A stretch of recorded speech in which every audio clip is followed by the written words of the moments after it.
Siemka, ja jestem Adacho i witam was w kolejnym odcinku komentarzy, od których łysieję. Myślicie, że Goku albo Vegeta mają takie momenty, że myślą sobie, że już są na to za starzy? Albo że w ogóle się postarzeli? Ja wiem, że Saiyanie starzeją się dłużej, tak naprawdę później zaczynają się starzeć, więc przez długi okres są młodzi, ale wiecie, czy oni są też młodzi duchem? Czy na przykład taki 60-letni Vegeta, który nadal będzie miał ciało 20-latka, nadal będzie czuł się gotowy do walki? W sumie nie wiem, ale naszła mnie taka myśl ze względu na to, że dzisiaj jechałem rowerem i przyjeżdżałem koło takiego parku, placu zabaw, gdzie raz na jakiś czas jak byłem mały, ale zresztą też potem w liceum nawet z kolegami chodziłem i tam były takie... Nie nazwałbym tego kółkiem dla chomika, ale takie beczki, na które można wejść, przytrzymać się dłońmi o takie uchwyty i biec, prawda? Ta beczka się kręci pod waszymi nogami i wy sobie biegniecie. I tam takie dziecko z rodzicami było. I ja się zacząłem zastanawiać, jeszcze niedawno ja biegałem po tych beczkach i one w ogóle fajnie, że nie zostały zmienione do tego czasu, ale pomyślałem sobie, że fajnie byłoby sobie na tych beczkach znowu pobiegać, poczuć się jak kiedyś. I wtedy właśnie, jak grom z jasnego nieba, wpadła mi do głowy taka myśl. Ale przecież już nie wypada. No właśnie. I wtedy sobie uświadomiłem, że przegapiłem ten moment w swoim życiu, kiedy jeszcze wypadało, a już nie wypada. Bo jeszcze w liceum odpierniczałem tam jakąś manianę z kolegami. Ba, nawet na studiach robiłem jeszcze głupie rzeczy. Ale kiedy nastąpił ten moment?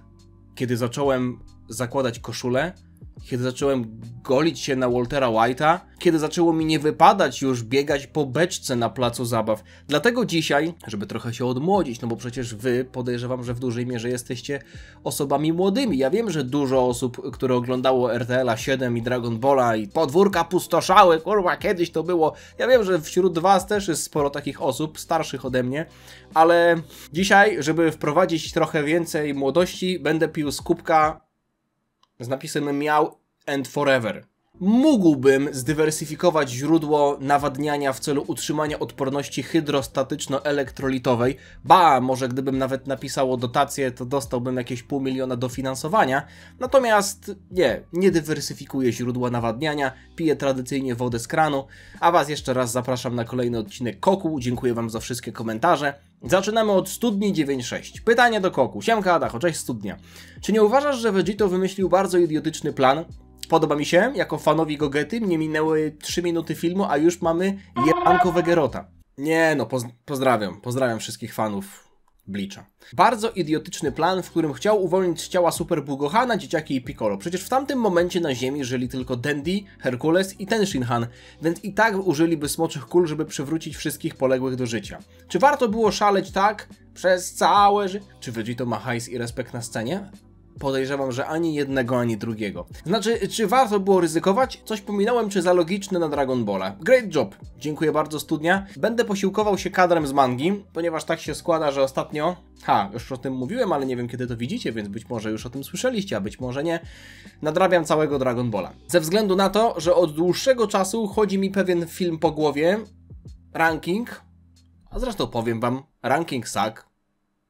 To nie jest chyba żadna tajemnica. Od dłuższego czasu chcę zrobić odświeżony ranking SAG w Dragon Ballu. Ranking SAG, który robiłem dawno temu, z 5 lat temu, z tego co pamiętam nie uwzględniał Dragon Balla GT, nie uwzględniał SAG z mangi, bo jeszcze wtedy ich nie było, nie uwzględniał też Dragon Ball Daima, no i moja ocena w ogóle historii Dragon Balla się zmieniła, więc nadrabiam sobie całego Dragon Balla, też wykorzystuję to, że niedawno obejrzałem całe GT, że Dragon Ball Daima jest świeże, tylko że nie oglądam anime, tylko czytam mangę. Po prostu, no, gdybym miał oglądać anime, to bym wyjął sobie miesiąc z życia, a tak poświęciłem kilkadziesiąt już chyba godzin, no będzie dużo godzin, bo tak naprawdę 3 dni póki co siedziałem, tak po 8 godzin, no to już wyszłoby z około 20 godzin, ja się tam wczytuję, prawda, nie lecę tam, nie kartkuję powiedzmy, tylko lecę powiedzmy strona po stronie i się wczytuję, także dlaczego o tym zacząłem mówić? No bo chcę wam pokazać kadrę z mangi, właśnie nawiązujące do tego momentu. Tam była sytuacja, która mówiła o tym, że ich planem było oprócz tego, żeby uratować wszystkich,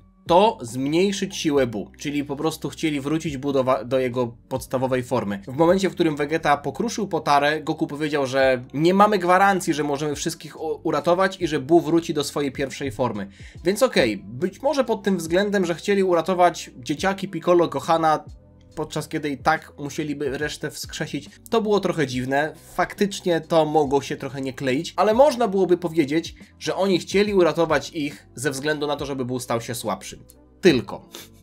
To nadal trochę nie ma sensu, bo po pierwsze, Goku zakładał, że oni dalej będą scaleni, więc to by oznaczało, że oni nie muszą tak naprawdę wchodzić do ciała Buu, bo byli w stanie pokonać Buu takiego, jakim był, z wchłoniętym Gohanem, więc cała ta akcja była dość ryzykowna, tak jak napisałeś. Mało tego, nawet po uwolnieniu Gohana, dzieciaków i Piccolo, jak Buu wrócił do formy Super Buu i Vegeta powiedział, że okej, możemy wychodzić, Goku powiedział, nie, nadal jest znacznie silniejszy od nas, zabije nas, jak wyjdziemy w ten sposób, musiałeś naprawdę popsuć Potarę? To w takim razie o co tu chodziło? Po co oni tam wchodzili? Ja czegoś być może nie rozumiem, nie mówię, że wszystko rozumiem, bo wielu rzeczy nie rozumiem, ale jeśli ktoś ma świeże spojrzenie, proszę, oświećcie mnie. Zapek, siema Adacho, cześć Zapek. Taka rozkmina mnie naszła po kolejnym obejrzeniu Dragon Ball Daima. Jesteś masochistą? A co jeśli akcja tak naprawdę dzieje się w szóstym wszechświecie? Może Super Shenron zrobił Ctrl-C, Ctrl-V na naszej ziemi po sadze turnieju Szampy, tylko wziął zapis po sadze Buu, a tamtejszy Kaio, Fuła bodajże, razem ze swoim pomocnikiem przyjęli postacie naszego Kaio i Kibito, żeby nie skonfundować Goku i reszty. Bo chyba nie wiemy, jak tamta ziemia wyglądała po odtworzeniu przez Smoka. Wiem, że ta teoria ma parę dziur, bo Goła mówił, że lecą do 7. uniwersum. Parę dziur? A taka drobna dziurka. Ale może dałoby się to jakoś załatać. Pozdrawiam i życzę smacznego obiadu. Ja również. Swoją drogą, przepraszam, że cofnę jeszcze się do poprzedniego tematu, bo chcę pokazać wam to, co ja czasami widzę. Już ostatnio o tym wam mówiłem. Jest opcja na YouTubie, ona czasem się pokazuje, czasami nie, że sztuczna inteligencja podpowiada mi, co ja mógłbym wam odpowiedzieć na wasze komentarze. I do komentarza studni tego o Vegito sztuczna inteligencja zaproponowała odpowiedzi: siemka! Plan Vegito był jaki był, ale to już było po prostu za mocne. XD! Dzięki wielkie za komentarz. Co do planu, to DB w całej okazałości. Haha!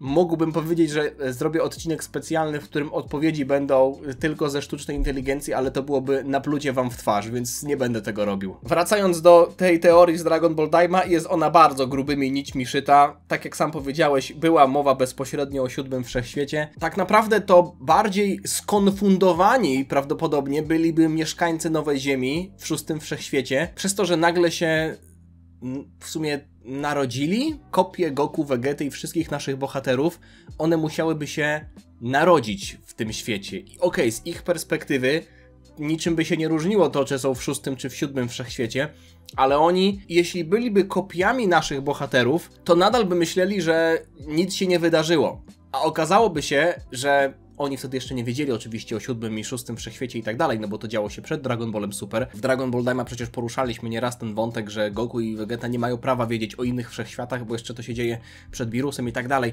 Ale oczywiście wiemy, że to jest inna wersja wydarzeń, także no, wiemy już, żeby się tego nie czepiać. Natomiast wyobraźcie sobie sytuację, że ta linia, o której tutaj mówisz, z Dragon Ball Daima w 6. wszechświecie napotyka na linię z Dragon Balla Super i potem na przykład mamy turniej Szampy, chociaż w sumie przecież Szampa dział się po Dragon Ball Daima, teraz sobie myślę. W sadze Szampy on Czyli na turnieju mocy drużyna 6. i 7. wszechświata wyglądałaby tak samo? Wtedy moglibyśmy zrobić fuzję fuzji. Gogeta z jednej strony, Vegito z drugiej. O nie, to Zapek, ja wiem, do czego ty zmierzasz. Nie weźmiesz mnie pod włos, bo jestem łysy. XVYQ, Koku. Jedno pytanie mi się podoba. W zasadzie jest to pytanie dość nawiązujące do innego komentarza, więc przeczytam dwa naraz, żeby potem nie robić, powiedzmy, ronda. Jaki jest cel odblokowywania mocy potencjału? Na przykład dajmy Ultimate Gohana. To co teraz? Nie może się transformować? No raczej nie, jak widzieliśmy w Dragon Ball Super i Dragon Ball Super Super Hero. To było dość niekomfortowe, że powiedziałem super dosłownie 3 razy w ciągu 2 sekund, ale możemy podziękować twórcom. Skoro odzyskał moc transformacji bez transformacji, to jego bazowa forma stała się silniejsza, a więc jego transformacje też. Czy to znaczy, że można byłoby ten rytuał Ultimate... O, właśnie! Ja zawsze czytam Ultimate, ale tam nie ma J. Ultimate. Przez przypadek przeczytałem to słowo dobrze i sobie przypomniałem, że faktycznie ja zawsze czytam to źle. Wybaczcie mi, bo staram się czytać dobrze zawsze wszystko, ale to mi tak już weszło w głowę, że nie jestem w stanie tego wyrzucić, więc jeśli zamiast Ultimate będę mówił Ultimate, tak jak Colgate, to mi wybaczcie. Wykonywać w nieskończoność? Nie, oczywiście, że nie, bo jest to obecnie traktowane jako wyższa transformacja. Zresztą, jak wyglądała historia formy Ultimate, która tak naprawdę już w starych latach była gdzieś tam w grach czy w przewodnikach nazywana w ten sposób. Forma Mystic to była ta nazwa, powiedzmy, bardzo fanowska. To jest coś, co się na przestrzeni lat zmieniało i najpierw może spojrzymy na to, co miało miejsce w mandze, bo mamy kilka spraw fundamentalnych, które pokazują nam, jak ten stan był przedstawiony w mandze, jaki był pierwotny zamysł. Na początku mieliśmy starego Kaioshina, który potrafił wydobywać ukryte moce, ale uwaga, ponad normalne limity, nawet najbardziej wyćwiczonych wojowników. I kiedy Goku powiedział, że dla niego to jest codzienność, żeby wykraczać poza swoje limity, Kaioshin, najstarszy Kaioshin, podkreślił, że jest to wydobywanie ponad normalny limit, że jest to przekroczenie normalnego limitu. To nie jest tylko uwolnienie ukrytego potencjału, ale też wydobycie mocy, która wykracza poza normalny potencjał. Po zakończeniu tego rytuału Gohan zapytał, jak ma stać się tym, w cudzysłowie, ostatecznym wojownikiem i Kaioshin powiedział, Elder Kaioshin, że po prostu ma się tak odpalić, tak jakby włączał Super Saiyanina. I to mogłaby być sugestia, że forma Ultimate to mogłaby być też transformacja, prawda? Że mógłby być taki zamysł już wtedy w Majin Buu Sadze, że jeśli ma to po prostu tak odpalić, no to jest może trochę inna, ale nadal transformacja. Mimo wszystko kolejna strona obala tę teorię i to dość brutalnie, ze względu na to, że tam padają słowa z ust Goku, że dziwi się, że Gohan jest tak silny, a nawet się nie zmienił, nie stał się nawet Super Saiyaninem, na co najstarszy Kaioshin odpowiada, że transformowanie się to nie jest wszystko, a Super Saiyanin to tylko pokazówka. Więc mamy jasno określoną sytuację, może nie aż tak klarownie, że nie ma kompletnie żadnych pytań, ale mamy tutaj sugestię, że forma Ultimate w Majin Buu Sadze to nie jest transformacja. To jest normalny stan Gohana. Nie zmienił się, po prostu odpalił się za pomocą, wiecie, Kiai, czyli tego podmuchu Ki, prawda? I to była jego normalna moc. Nie musiał włączać Super Saiyanina, nie musiał zmieniać się w ogóle, to była jego normalna moc, więc to by sugerowało, że wtedy to był stan permanentny, że forma Ultimate tak naprawdę to nie była forma, to był Gohan. I tyle. Natomiast nowa era Dragon Balla myślę, że to zretkonowała, bo w Dragon Ball Super, a w zasadzie nawet nie w Dragon Ball Super, w Dragon Ball Z jeszcze, Resurrection of F, mieliśmy sugestię, że Gohan nie jest w stanie włączać tej formy, no nie był w stanie włączać tej formy, ledwo co włączył Super Saiyanina, opuścił się w treningach, zresztą bardzo wspaniały what if, moim ulubiony what if, czyli ten alternatywny scenariusz, co by było gdyby z gry Sparking Zero, który też nagrywałem na kanale, więc jeśli poszperacie, to zobaczycie, mam na kanale playlistę z gameplayami ze Sparking Zero, pokazywał, co by było, gdyby Gohan się nie opuścił w treningach i w sadze Resurrection of F odpalił tę formę, chociaż w zasadzie nie pamiętam, czy tam była kwestia nieopuszczania się w treningach, czy po prostu Gohanowi się tak udało odpalić tę formę w Resurrection of F, ale generalnie mam słodko-gorzkie wspomnienia z tym what ifem ze względu na to, że z jednej strony był świetny i dobrze mi się w niego grało, a z drugiej strony dalej mi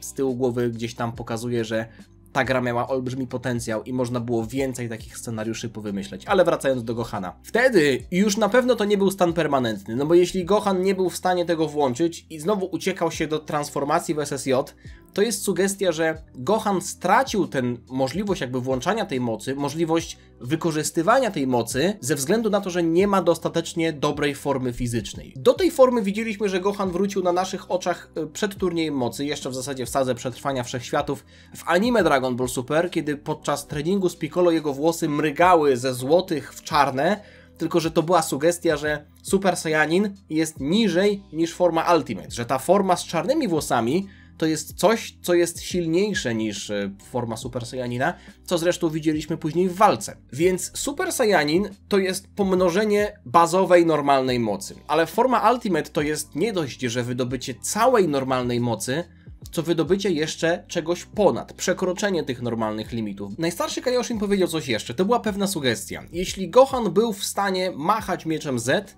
to znaczy, że po rytuale będzie najsilniejszy na świecie. I Elder Kaioshin sugerował w ten sposób, że Gohan ma w sobie tak dużo ukrytego potencjału, że jego wersja formy Ultimate będzie kosmicznie silna. I ta sugestia też padła kilka scen później, kiedy okazało się, że ten rytuał trwa dłużej niż zwykle, ze względu na to, że mocy Gohana jest więcej do przebudzenia niż Elder Kaioshin się spodziewał. Zresztą to też wpisuje się w tę narrację, która całej mandze Dragon Ball była obecna od praktycznie początku, kiedy Gohan się pojawił i już w tym małym, drobnym arku Raditza i później w walce z Vegetą i w sadze Namek i w Cellsadze przede wszystkim było sugerowane, że Gohan ma największy potencjał, że ma ukryte moce, które przebudzają się, kiedy on się wścieka, ale że generalnie ma swój jakiś tam bug, do którego na co dzień nie dosięga. I Elder Kaioshin najwidoczniej tę moc nie dość, że uwolnił, to jeszcze dał mu więcej niż Gohan normalnie powinien mieć. I właśnie odnośnie tego, że Gohan ma największy ukryty potencjał, że ta narracja zawsze gdzieś tam była. W zasadzie nie gdzieś tam, zawsze w mandze w Dragon Ballu była. Pytanie się rodzi. Czy w takim razie, gdyby ktoś inny otrzymał tę formę, gdyby komuś innemu Elder Kaioshin odblokował te moce, czy jego forma Ultimate wzmocniłaby aż tak bardzo? Ja śmiem wątpić. No bo jeśli mamy, dajmy na to jakichś ziemian, którzy byliby dobrym przykładem. Gohan jest Saiyaninem, to jest jedna sprawa, ale tak jak mówię, Gohan zawsze było sugerowane, że ma największy potencjał. Krillin, Ten Shinhan, może Videl, Chaozu, Yamcha. To są postacie, które podejrzewam, że mogłyby się jeszcze wzmocnić, ale umówmy się, że raczej historia jest tak pisana, że nie mają oni aż tak wysokiego sufitu, że oni mogą dojść do pewnego momentu, kiedy może się jeszcze będą wzmacniać, ale to nie jest tak, że mają aż tak duże rezerwy jak Gohan, więc może w ich przypadku to wzmocnienie wcale nie byłoby aż tak duże. Może gdyby się kiedyś okazało, że Ten Shinhan dostanie rytuał od Elder Kaioshina, to okej, wzmocni się, ale to nie będzie aż tak duże wzmocnienie jak w przypadku Gohana, który w tamtym momencie był silniejszy niż Goku SSJ3 i chłopaki w fuzji. Jedyną osobą, u której ten rytuał myślę, że mógłby dać bardzo duże rezultaty jest Broly, bo wiemy, że on też ma dużo ukrytego potencjału, też ma tendencję do wściekania się i tak dalej. Generalnie on i Gohan to są może nie dwie strony tego samego medalu, po prostu podobne przypadki. Tak czy siak, z biegiem czasu, tak jak zauważyliście, ta forma właśnie zaczęła być traktowana jak transformacja, jak forma, jak inna forma. To też widzieliśmy w ostatnich rozdziałach mangi Dragon Ball Super i wydaje mi się, że to jest, oprócz tego, że najświeższe tak naprawdę spojrzenie na tę całą sprawę, to chyba obecny stan rzeczy po prostu, bo tak naprawdę no, możemy patrzeć na to, co było 10 lat temu, ale mamy jakby obecne spojrzenie sprzed roku, może sprzed 2 lat, które jasno mówi, z ust oczywiście Goten'a i Trunksa padają te słowa, że to jest transformacja, że oni nazwali tak tę transformację. Zresztą fryzura Gohana w tamtym czasie i w mandze, i rzecz jasna w filmie Super Hero różni się w zasadzie nawet bardzo wyraźnie różni się między bazową formą i Ultimate, bo to nie jest tak, że mamy kosmyk albo go nie mamy, tylko zupełnie układ włosów się zmienia, więc wydaje mi się, że to, co ustalił film, czyli model bazowy Gohana i potem te nastroszone włosy charakterystyczne dla formy Ultimate, to jest coś, co teraz będzie standardem i za tym też podążyła manga, więc pod tym względem jestem zadowolony, że nie mamy znowu 2 różnych wersji, ale z drugiej strony troszeczkę mnie boli to, że ten stan został zredukowany do zwykłej transformacji. Chociaż i tak jest to jakiś plus, bo w mandze Dragon Ball Super podczas turnieju mocy i też Sagi Moro widzieliśmy Gohana, który walczył, ale walczył, że tak powiem, z gołym czołem. I generalnie no raczej on walczył w formie Ultimate, bo nawet z Keflą tam gadał o tym, że podąża swoją ścieżką i celowo nie używa SSJ, ale brakowało trochę takiego przypieczętowania tego i to akurat Dragon Ball Super anime zrobiło, bo tam mieliśmy jasne potwierdzenie i zarysowanie różnic między tymi 2 stanami, bazowym a Ultimate, i tam też padły słowa z ust Gohana, że nie używa Super Saiyanina, bo jego celem jest osiągnięcie ostatecznej formy, której jeszcze nikt nie widział. I teraz z perspektywy czasu to się wydaje, jakby mówił wtedy o bestii. Wiadomo, że to nie było jeszcze wtedy planowane, chociaż być może jak bestia była wymyślana, to przypomniano sobie tę scenę z anime. Tylko tutaj rodzi się kolejne pytanie. Czym w zasadzie jest bestia? Jeśli forma Ultimate jest odblokowaniem całej uśpionej mocy i czymś jeszcze, to co więcej daje bestia w takim razie? Czy to jest Ultimate SSJ? No nie do końca, bo połączenie tych 2 form mieliśmy, chociaż to jest słabe porównanie, bo mieliśmy to w jednej grze, ale tak naprawdę to nawet nie miałoby sensu, no bo Gohan mówił, że nie musi się transformować w SSJ, no bo ma ten stan, więc połączenie Ultimate i SSJ totalnie nie ma sensu. Ja już kiedyś mówiłem i nadal raczej to podtrzymuję, że jest to forma Ultimate z nałożoną, że tak powiem brzydko, wściekłością, bo nie widzieliśmy do tej pory Gohana, który był w tym stanie i się wściekał. Jak walczył z Buu, to był poważny, ale to nie było, wiecie, to nie było puszczenie zwieraczy, jak miał wtedy, jak zobaczył, że Orange Piccolo nie żyje, a tak naprawdę udawał. Nigdy wcześniej Gohan nie stracił nad sobą kontroli tak, jak wtedy w filmie Super Hero, tylko że no, on nadal jakby wykorzystał tę swoją tendencję do wściekania się, czyli swoją ukrytą moc, czyli to już jest ta moc, z której teoretycznie Ultimate powinno korzystać, więc czym tutaj różni się bestia? W teorii przynajmniej tak to powinno wyglądać. Toriyama kilka słów na temat bestii powiedział, mówiąc po pierwsze, że Gohan w przeszłości miał dość sporo transformacji. My możemy wymienić tak: Ozaru, Super Saiyanina, myślę, że tego Super Saiyanina Full Power, czyli tego SSJ Grade 4, ten stan wymasterowanego SSJ, jak chodzili przed Cell Games cały czas z blond włosami. Podejrzewam, że być może miał też dostęp do Grade 2 i Grade 3, ale tego nie widzieliśmy. Natomiast jeszcze SSJ2, no i chyba też Ultimate, prawda? Już wtedy Toriyama, możemy się domyślić, no ja tutaj sobie dopowiadam, ale moglibyśmy się domyślić, że już wtedy Toriyama powiedział, że Gohan ma dużo transformacji, ale teraz obudził taką, która bazuje na jego przebudzeniach, jakie miał on w dzieciństwie, więc obudziła się w nim dzika bestia. Więc podsumowując, chyba po prostu z czasem nastąpił pewien retcon. W Majin Buu Sadze to być może miał być stan permanentny, ale potem to zostało zredukowane do roli zwykłej transformacji, może trochę innej w zamyśle, może nadal trochę ekskluzywnej dla Gohana, ale nadal transformacji. I to jest trochę bolesne, bo ten stan był czymś, co wyróżniało Gohana, a teraz w gruncie rzeczy funkcjonuje to jak kolejny pstryczek, elektryczek, prawda? SSJ, SSJ2, Ultimate, Bestia. O, było coś tam po drodze innego? A nie, to wszystko transformacje. Reiki37, pytanie do Goku. Jaką walkę na turnieju mocy w Dragon Ball Super chciałeś najbardziej zobaczyć, a się nie pojawiła? Albo interakcje między jakimi postaciami? Mi się podobało, jak Frieza w mandze walczył z Kaylee Cauliflow. Przede wszystkim Jimizu z drugiego wszechświata, Yardratanin. Dlaczego Yardratanin był w drugim wszechświecie? Po pierwsze, to nie jest bliźniaczy wszechświat ani z 7, ani z 6. Jeśli tam była planeta Yardrat, to musiała być z nią związana jakaś ciekawa historia. Wiemy, że w 7 wszechświecie Yardrat dalej jest, więc to nie jest tak, że nasi Yardratanie uciekli tam. Dlaczego tam był Jimizu? Dlaczego nasi bohaterowie na początku turnieju mocy powiedzieli: o, Yardratanin! W drugim wszechświecie trzeba na niego uważać. Nie trzeba było na niego uważać. Spoiler, Jimizu był totalnym jobberem, tym bardziej nie był ukrytym zagrożeniem dla Zeno. Jeśli chodzi o Namechan, Saonela i Pirinę, na pewno anime zrobiło lepszą robotę niż manga, bo w anime dostaliśmy cokolwiek, ale też mam pewien niedosyt, bo uważam, że jest to za ciekawy wątek, żeby po prostu go rozwiązać od tak. I uważam, że to jest też jedna z większych tragedii turnieju mocy, że tak jak dostawaliśmy postacie z ciekawym potencjałem fabularnym, albo z genialnymi designami, tak patrzę na ciebie, Chapil, i tak powiedziałem, że Chapil ma genialny design, handlujcie z tym, tak po prostu nie mieliśmy czasu, albo twórcy może mieli czas, a może nie chcieli poświęcić go wszystkim tym, którzy na to zasługiwali. Najwięcej czasu dostał Jiren, który tak naprawdę był jedną z najnudniejszych postaci w gruncie rzeczy. Ja wiem, że jego moc, to jak był silny, było przedstawione fajnie, ale to nie jest kwestia charakteru postaci, ani jego historii, ani jego designu. Gość jest nudny. Inne postacie zasługiwały bardziej na to, żeby, nawet chociażby ta Kefla, Kaylee Caulifla,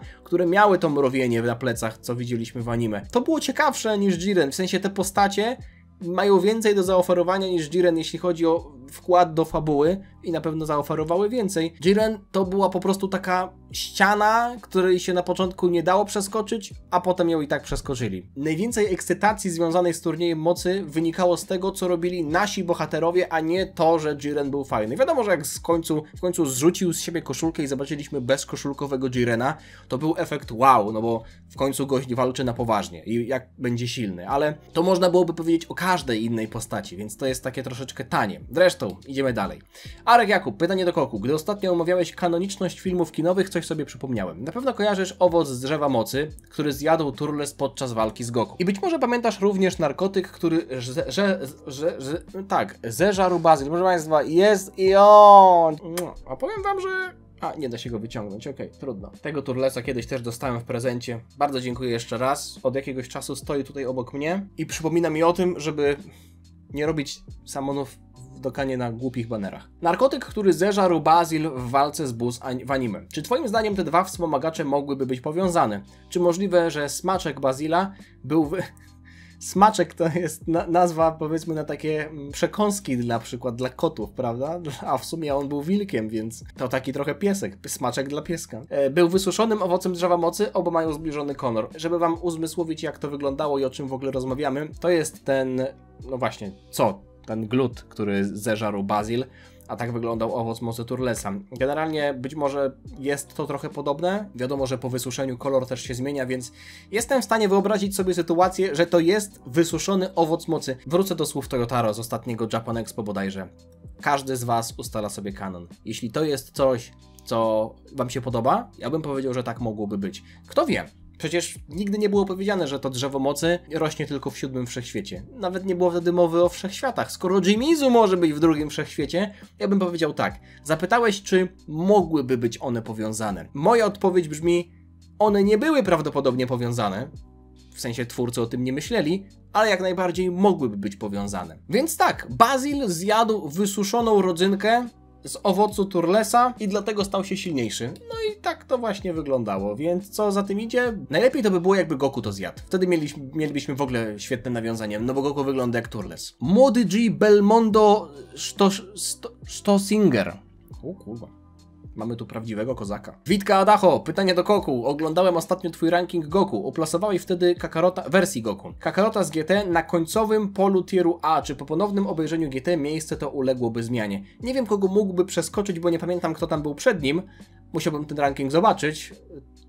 Tak, starzeję się, nie pamiętam, kto tam był. Ale jeśli mówisz, że był na końcu tieru A, to myślę, że bym go wrzucił, no, do połowy tieru A. Do połowy tieru A. To nie jest tak, że tamta wersja Goku jakoś szczególnie zapadła mi pozytywnie w pamięć, ale myślę, że niski tier A to jest za nisko, bo Goku nie był podczas tej historii irytujący. Ja bym powiedział, że nawet podczas pierwszej sagi Goku czasami ciągnął ten wózek sam. Ja wiem, że jest zarzut w stosunku do sfery... do kurwa czego?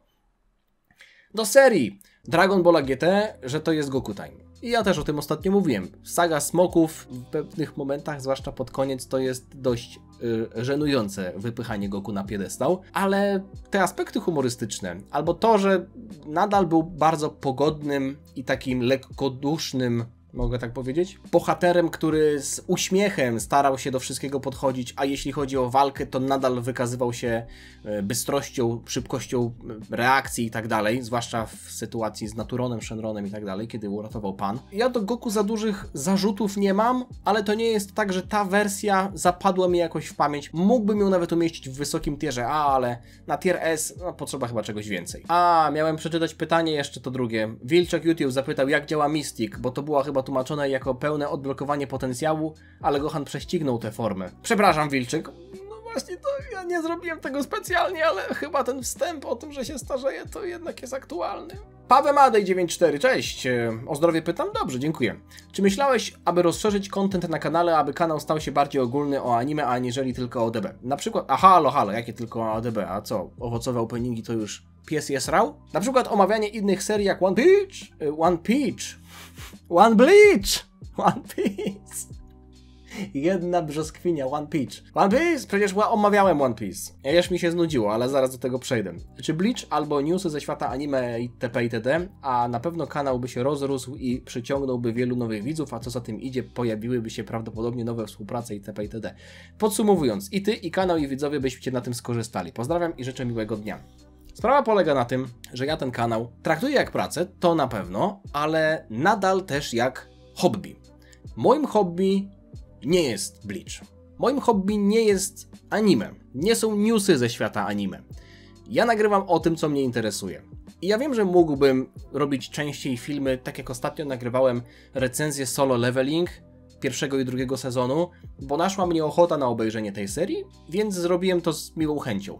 Ale jakbym miał na siłę zacząć nagrywać o czymś innym, nawet jakkolwiek związanym z Dragon Ballem, no bo umówmy się, że to nie jest tak, że nagle zacznę nagrywać pranki albo jakieś tam materiały o żywieniu. To nadal jest anime, prawda? Manga, anime, Dragon Ball, generalnie te same tematy. Zresztą już nagrywałem o One Piece, więc to nie byłoby nic aż tak nowego. Ale właśnie przechodząc do tego One Piece.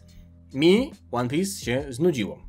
Jak nadrobiłem całe anime, to sobie przeszedłem do mangi, przeczytałem trochę i nagle z dnia na dzień po prostu przestało mnie to interesować. Ja nawet nie wiem teraz, co się dzieje w mandze od już wielu miesięcy. Nie wiem, ile mam odcinków do nadrobienia w anime. Jakbym miał to zacząć oglądać znowu, to bym się męczył. A jakbym się męczył, to wy byście to widzieli i mi by się gorzej pracowało. Tak, ważne jest to, żeby kanał się rozrastał i przyciągał nowych widzów, ale chyba nie najważniejsze, nie? Jeśli będzie tak, jak jest do tej pory, to ja będę zadowolony. Mi to totalnie wystarcza. Nie potrzebuję mieć większego kanału, nie potrzebuję mieć największego kanału, nie potrzebuję mieć największego kanału o Dragon Ballu, ani o anime, ani o mandze, ani o niczym innym. Chcę po prostu, żeby było ok. Chcę po prostu, żebyście z miłą chęcią oglądali moje filmy. Chciałbym, żeby ta społeczność nasza, która się tutaj uformowała, dalej wyglądała tak, jak wygląda. I tyle mi wystarczy. Pozdrawiam. Sędzimirek, elo Adacho, mam pytanie, nie wiem czy było do Goku. Dlaczego Goku nie używał Mastered SSJ na turnieju mocy? Wtedy byłby silniejszy niż w bazowej formie, bardziej odporny na ataki, z zaskoczenia i przy okazji nie traciłby energii. Czy ta forma została już zapomniana? Przy okazji, czy Vegeta też osiągnął ten stan? Pozdrawiam. Myślę, że różnica między tamtą sytuacją, kiedy mieliśmy przed Cell Games eksponowaną tę formę, a turniejem mocy i w ogóle Dragon Ballem Super jest taka, że wtedy to był stan niezbędny do tego, żeby przejść krok dalej i osiągnąć SSJ2, które swoją drogą było niezbędne do pokonania Cella. Więc wtedy ten stan to była z jednej strony zapowiedź tego, co następuje dalej, ale też przygotowywanie też Gohana do tego, żeby mógł włączyć SSJ2, bo Goku wiedział, że Gohan potrafi. W Dragon Ballu Super Goku, Vegeta mają już tak duży wachlarz możliwości. Zresztą, nawet jeśli mielibyśmy brać pod uwagę najmniejsze, drobne jakieś transformacje, to mielibyśmy te formy Saiyan Beyond God, czyli Goku i Vegeta w bazowej formie z mocą Boga. Wtedy bez sensu jest włączać SSJ jakkolwiek, no bo mają w bazowej formie moce Boga. Goku myślę, że nawet jeśli na turnieju mocy chciałby używać tej formy Mastered SSJ, to trochę by się to mijało z celem. Przed Cell Games oni chodzili w tej formie prawie przez bite 10 dni, a turniej mocy trwał 40 parę minut. Myślę, że cel tej formy był trochę inny niż używanie jej na przykład w walce przez 20 sekund, więc turniej mocy ogólnie rządził się swoimi prawami, ale to też jest chyba kwestia marketingowa. Im więcej kolorków włosów Goku zarzucał, tym więcej można potem wymyślić animacji, sprzedać figurek i tak dalej. Jan Wymański. Z czasem u Dendiego ma się rozwijać boska ki. To znaczy, że za jakiś czas wraz z nim również kule staną się silniejsze? Stracą część ograniczeń? Czy może zaczną się szybciej regenerować? Myślę, że nie. Bo szczerze mówiąc, no na przykład Monaito w sadze Granoli też z biegiem czasu się wzmacniał, a smocze kule dalej były takie, jakie były. Myślę, że to Dendi zyska umiejętności, a nie smocze kule się ulepszą, ale na pewno Dendi będzie w stanie ulepszyć te smocze kule, tylko że to się nie stanie automatycznie, prawda? W Super Hero widzieliśmy, że wziął gąbkę, a nie, to Peder zrobił przeróbkę, że gąbka. A nie było gąbki.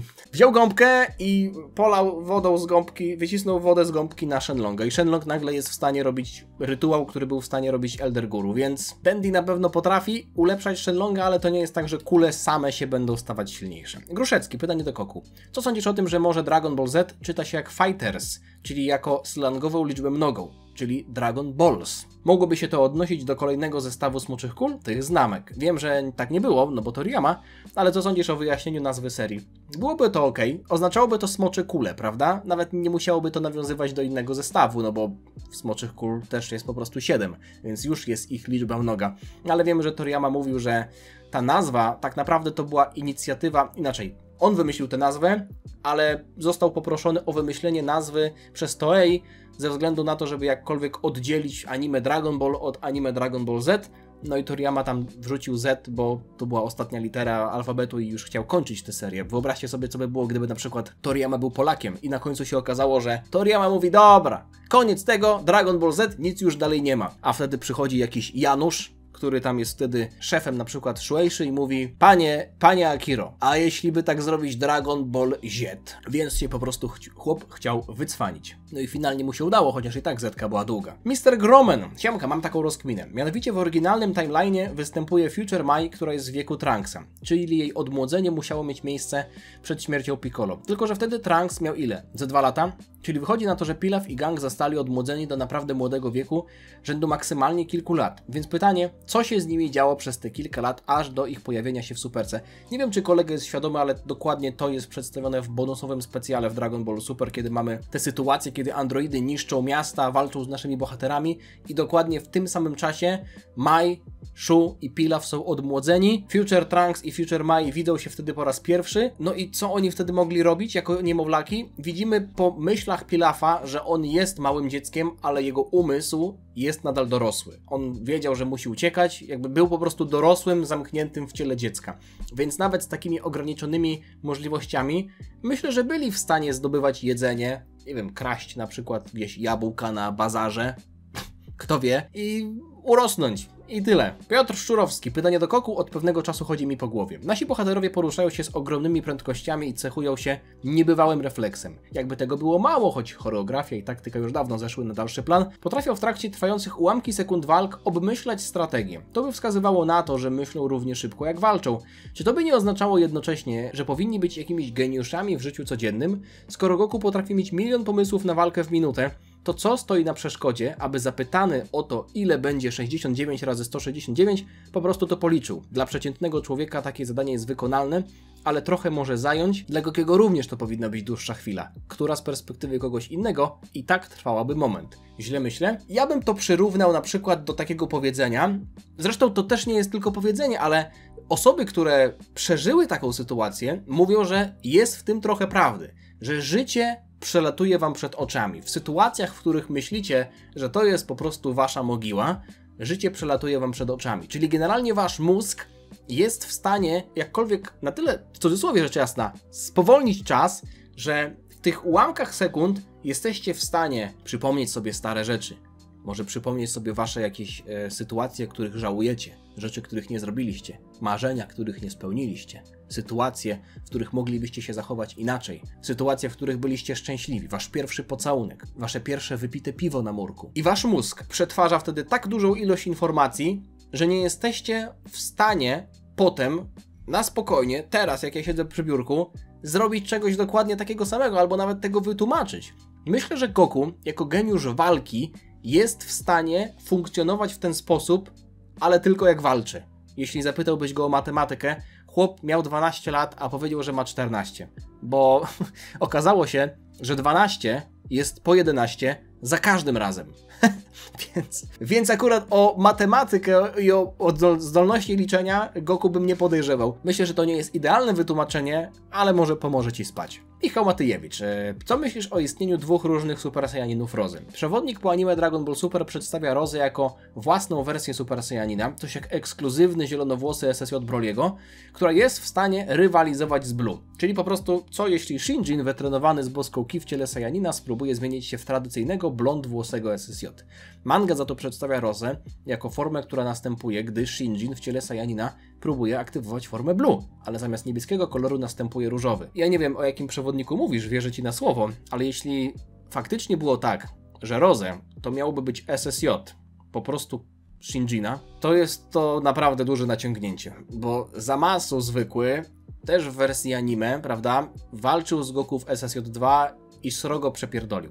Więc gość potem przejmuje ciało Goku i włącza SSJ w tym ciele i tylko ze względu na to, że jest z innej rasy, nawet boskiej, to jest w stanie rywalizować z Blue, średnio mi by to się działo. Więc już ta wersja z mangi, że mamy Super Saiyanina, okej, ale potem jak włącza boską formę, to fakt, że sam jest z pochodzenia Bogiem, to zmienia kolor włosów, to już jest okej. Ja wiem, że to są różne zdania na temat tego, że to jest różowe, prawda, a nie niebieskie, że nie chodzi mi tutaj o to, że jest problem z tym, że różowe, że to głupio wygląda, chociaż pewnie są osoby, które też tak mówią, tylko że po prostu inny kolor włosów się nagle pojawia. No po prostu wiemy, że wtedy za dużo byłoby niebieskich włosów, bo wszyscy mieliby niebieskie włosy, więc to była taka techniczna sprawa, ale jeśli tak jest, jak napisałeś, no to ta wersja z mangi zdecydowanie lepsza. Piotrek, nie wiem, czy tutaj też mnie strollował, bo był widz, który mnie strollował, Adam Bandurski, ale ja uwierzyłem, no bo nie rozmawiamy face to face, więc nie jestem w stanie wyczuć sarkazmu, ale Piotrek napisał: oszukujesz widzów i tyle. Miały być zniżki, a jest nic. Chodzi o spływ kajakowy w Skierniewicach. Myślę, że jesteśmy w momencie tego filmu, w którym dużo osób już sobie poszło, więc mogę wam powiedzieć, Ja nie mam kurwa żadnego spływu w Skierniewicach kajakowego. To jest żart, na który nie wierzę, że ludzie się jeszcze nabierają. Ja nawet nie pamiętam, kiedy to wymyśliłem. Ani spływ kajakowy w Skierniewicach nie jest mój. Szczerze mówiąc, jak wymyślałem ten żart, to pierdolnąłem losową miejscowość, nawet nie wiedząc, że tam jest jakikolwiek spływ. Mógłbym wam równie dobrze powiedzieć, że mam spływ kajakowy w Niewodnicy Kościelnej pod Białymstokiem. Ja nie wiem, czy tam jest spływ kajakowy, podejrzewam, że nie, ale tak się złożyło, że w Skierniewicach jest spływ kajakowy. To nie jest mój spływ kajakowy, ja w Skierniewicach nigdy nie byłem, nie licząc przejazdów pociągiem i sklep Adacho w Mielnie też nie jest ze mną jakkolwiek związany. Tak przynajmniej macie myśleć. Na hasło Adacho darmowe wiosło do końca sierpnia. Korzystajcie. Dzięki wam za uwagę, zostawcie lajka, jeśli wam się podobało. Na komórce mówicie, że nie wszyscy mogą podbijać filmy. No ja nie wiem, ja też nie widziałem jeszcze tej opcji. Niektórzy pokazywali, że można, niektórzy nie można. Podejrzewam, że jest to jeszcze w wersji beta, ale generalnie dziękuję wam również za wszystkie podbicia i też za komentarze, no bo bez nich nie byłoby kolejnego odcinka. Dzięki wam jeszcze raz, życzę wam miłego, spokojnego dnia i widzimy się niebawem. Trzymajcie się, na razie, cześć. A ja jeszcze za wasze zdrowie dopiję tę wodę z kranu, bo sama się nie wypije, prawda? Dziana.